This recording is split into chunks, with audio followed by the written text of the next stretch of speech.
Deputy Matt Shanahan, are you going to tell us about the restaurants in Waterford? No, I won't, thanks. Count Corda, I'm sure Deputy Murphy has mentioned a number, but we're there together, I can promise you. Minister, the National Maritime Bill, a component of the National Marine Planning Framework designed to manage marine development. And Minister O'Brien synopsised this bill yesterday as setting out to develop and integrate the management plan for 500,000 square kilometres of our ocean and foreshore.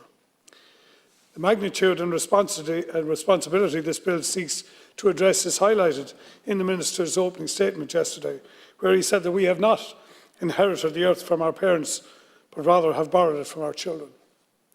The Minister described within the scope of the bill to provide for a marine planning system that will address planning and environmental issues from the smallest boathouse to the largest offshore wind farm. A large statement, I'd say. The bill will also establish a new body, the Maritime Area Regulatory Authority, to undertake certain consenting and enforcement functions in the new regime. Enactment and implementation of the bill will help Ireland to reach its climate action and renewable energy targets. So we have very lofty goals within this proposed legislation. And who are the stakeholders? Ireland Inc. for sure, our coastal communities, our ports and regions, those who draw their living from the ocean, those involved in energy generation, and certainly the tourism sector. And what are the opportunities? To develop a marine-based energy infrastructure, having full regard to sustainable development, biodiversity conservation, carbon mitigation, energy security, community development and enterprise development. The Maritime Area Regulatory Authority has said the office is to be located in Wexford, which I certainly welcome. But I will also reflect others' calls regarding the designation of Rosslare as the future wind development port in the country, Minister. And I'm sure you're aware, Minister Ryan on a recent tour of the country was describing the future designation of the National Wind Port as a competitive process. But I would point out, as I have in this House many times, the lack of investment that has gone into the South East region over decades. And I think Rosslare is located exactly where it should be in terms to facilitate all of the developments along the east coast and the south coast. It's also adjacent, obviously, to the Welsh coast as well. But beyond this, I think it can be a significant boon to the southeast economy. I would also point out that the envisaged cost, and I spoke to Glenn Carr recently in Rosslare Europort, is somewhere between 100 and 150 million.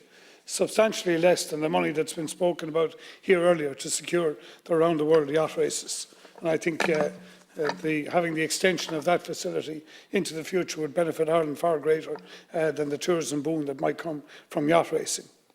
And what of the impact to stakeholders, the fishermen, the coastal community, the impacts to our biodiversity, our marine protected areas and our special areas of conservation? And Deputy Naughton spoke before me earlier about the need for a significant and sustained community component, a wind energy rebate into the future, Minister. This is an absolute prerogative in terms of this policy. And can I ask, in terms of this policy, how this strategy promotes data centre development? I've asked questions in the Dáil in recent weeks. I've yet to get sufficient answer on how many MOUs have now been developed with private data centre companies in this country. And the understanding that I have is anywhere between 30 and 75. And it is said that our future energy consumption, that over between 30 and 35% of it is going to be required for data centre management. So I would ask the question, are we building these windmills for Ireland Inc. or are we building them for foreign companies to invest in wind generation and data management here? So, Minister, the long-term strategy is very important here in terms of protecting our coastal communities as this strategy unfolds. And I would highlight again, as others have, the significant pressures on our fishing industry and factory trawling going on adjacent to our shores. Can fishermen's trawlers in Ireland be retasked in the future to support offshore wind generation? And can we remember that in the recent fishermen's discussions, fishermen have lost 15% of their quota. We have 12% of waters in the community, and yet we only can land 4% of the fish caught in these waters.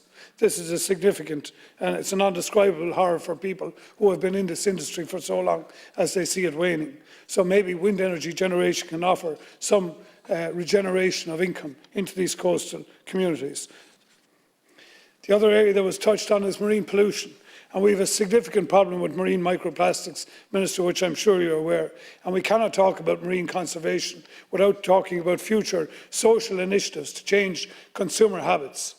We're now talking about stopping fossil fuel generation in the Irish Sea.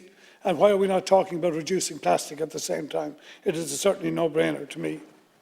I commend the quality of the debate here from colleagues both yesterday and today, and I think they have offered you, Minister, and Government a certain number of points to think on.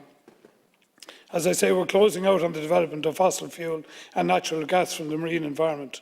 But we must ensure that we retain national ownership in these future commercial revenues that we are going to create in wind energy generation. So I look forward to further developments with Government with this strategy. But I would point out to you, Minister, that I and others here, the South East coastline is a preeminent amenity for people in my constituency and adjacent.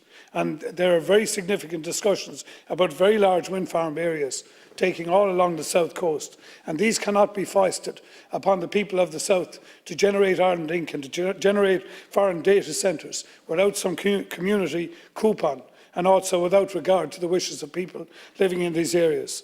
So, as I say, Minister, I look forward to engaging with you and the Department on these issues. And I also hope to see a really genuine effort to designate Rosslare Europort as the future wind generating port in the National Development Plan.